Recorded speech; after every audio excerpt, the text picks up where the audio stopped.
Isang napakabisang paraan kung paano natin i-attract na magiging magaan at tuloy-tuloy po ang daloy ng pera. At itong paraan na ito, hindi lamang maliit na halaga na pera ang pwedeng ma-attract dito. Ito po ay makapag-attract po ng malaking pera at tuloy-tuloy po ang pasok dito. Kailangan lamang sa paggawa po nito 100% ikaw ay isang positibong tao para sa ganung paraan, ma-attract mo ang universe at gagana sa iyo ang law of attraction. Kung gusto mong malaman ito guys kung paano ito gawin, panoorin niyo po ang video nito hanggang po sa dulo.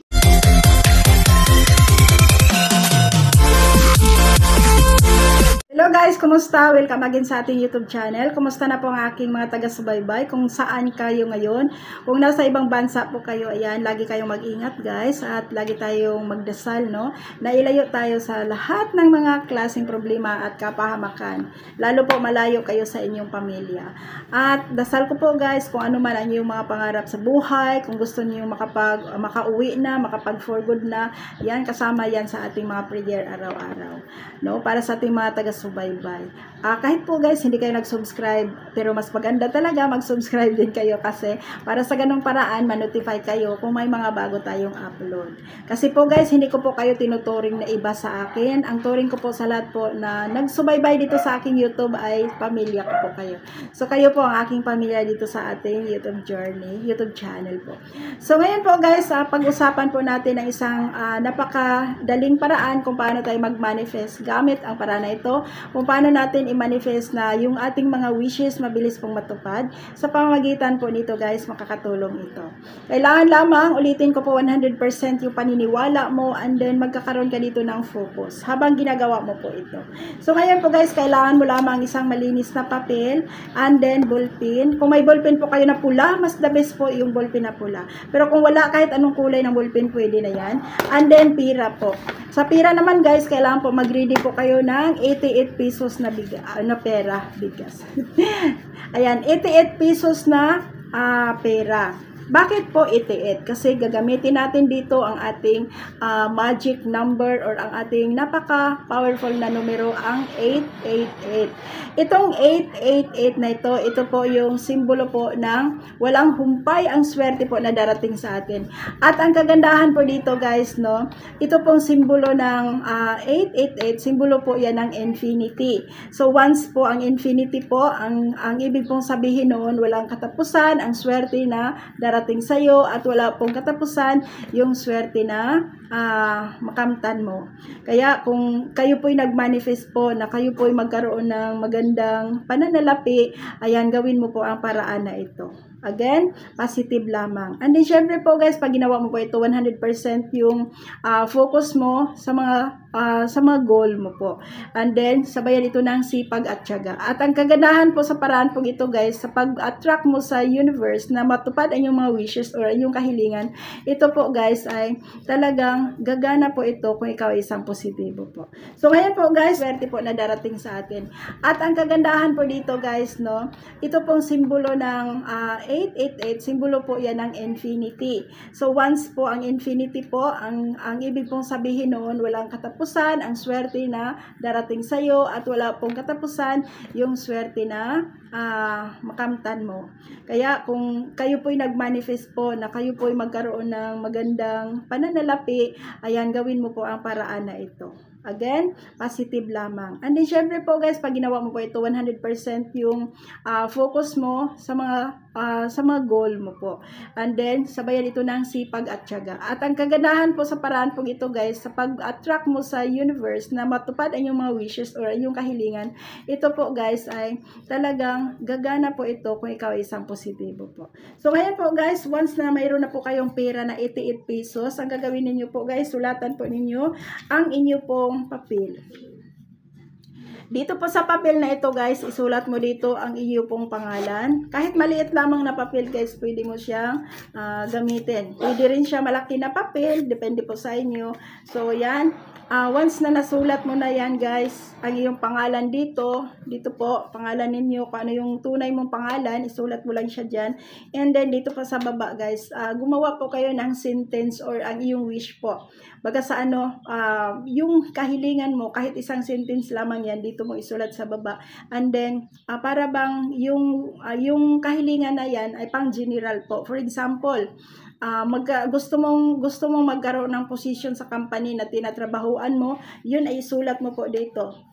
I want to be a manager, yung mga ganyan po. So isulat mo lamang dito, pero yung pangalan mo yung nauna po.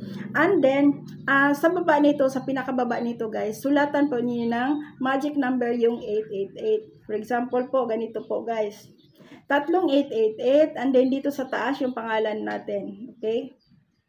Ayan. Kompleto na pangalan. Yung pangalan po na tunay. And then dito po, I want to be a manager. Yung wish po ninyo na magiging manager kayo sa iyong company. So dito mo siya isulat.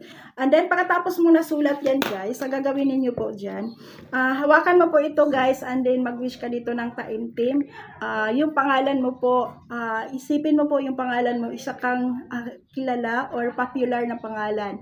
And then sabay naman, I want to attract money. I want to attract abundance. I want to attract my position. I want to become a manager. Yung ganyan po. Gusto ko magiging manager. Gusto ko mag-success. Depende po sa inyo guys kung ano po ang iyo pong isinulat dito. And then guys, pagkatapos mong nag-wish guys, huwag kalimutan yung I claim it. Affirmation na I claim it. And then, ang gagawin nyo po guys, ito po, di ba po, nag-attract po kayo ng money. So, I want to attract money. I want to attract money. Want to attract money. Money comes to me, money flowing to me. Baga sa ano guys, pinaano-ano mo ito, sinama mo to sa iyo pong pag-ikot-ikot po ng pera na pagganyan. Ayan, huwag kang tumigil guys hanggang makakaramdam po kayo na napakaganda pakaramdam po. Yung baga, na-feel po ninyo na talagang yung gusto mo, yung sinulat mo, talagang ramdam na ramdam mo po na ikaw na yun, dumating na sa'yo. At syempre po, ang pera mag-follow po doon. That's why, isa din ito, I want to attract money because pag once na ikaw po ay nag-promote sa inyong position, nagiging manager ka, kasabay naman din yung kita doon. I want to attract money, I want to attract money, I want to attract being a manager. Ayan, di ba po? I want to attract. And then, depende guys kung ano yung isinulat ninyo at kung saan mo po ito gamitin. So, hanggang matapos mo yung 7 times na paikot-ikot po nito. So, tandaan mo kung ito yung una mong inikot. Ayan, 7 times po na paganyan. And then, hanggang matapos. Pagkatapos po nito guys, di pa po itong 8 pesos na, 888 po na pera. Ang gagawin niyo po guys, kasama yung barya, ibalot mo po itong iyong wishes po. Paganyan po siya. Balot mo lang siya ng paganyan. And then, balutin mo po ito ng pula po na tela. Kasama yung mga barya na 8 pesos. Kasi 888. So, ano po yan? May mga barya po. So, ayan. Pagkatapos po niyan guys, ang gagawin ninyo po, balutin ng pula na tela din, ilagay mo lang siya sa iyong pitaka. Diyan lang siya, hayaan mo siya diyan.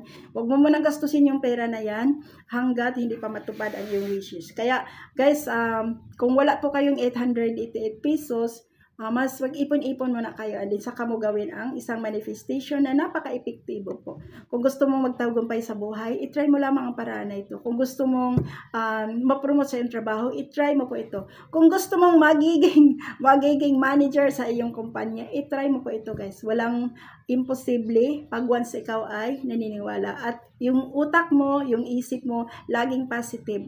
Lagi mong isipin, lagi mong i-program sa iyong isip na yung gusto mong makamit, gusto mong marating, ay makamit mo yan. Kasi yung ating isip, yung ating consciousness, no, ayan, tatakbo yan, magtatrabaho po yan. Itong utak natin guys, magki-create po ito ng yung magiging realidad po, magiging totoo po. Kung ano yung pangarap mo, kung ano yung wishes mo, magkakatotoo po yan. So, ano mo siya, i-program mo siya palagi sa isip mo. At syempre po guys, pag ito pong pampaswerte na ito ay ginawa niyo po, sabayan talaga ito ng dasal na taimtim kay Lord. Hilingin mo po kung ano yung gusto mo.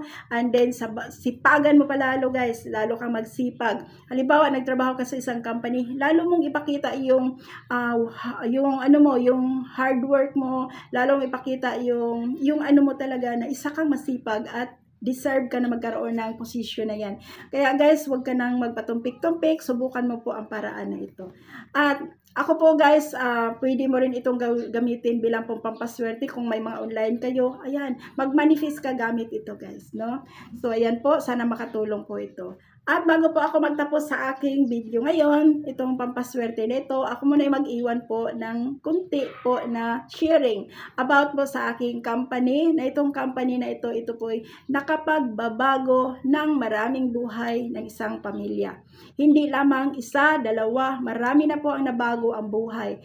Kung ikaw man po ay nangangarap na mabago ang takbo na yung buhay, ayan, mag-comment kayo sa baba, I claim it, and then i-message niyo ako directly doon po sa ating Facebook link. Pag-usapan po natin itong paraan na ito, kung paano kayo, paano ninyo ito tuklasin, paano ninyo ito gawin. Tuturuan ko po kayo at hindi ko po kayo iiwan. So ayan po guys, kung ikaw ay interesado dito, Facebook link po nasa description, i-comment lamang and then i-message mo ako kaagad.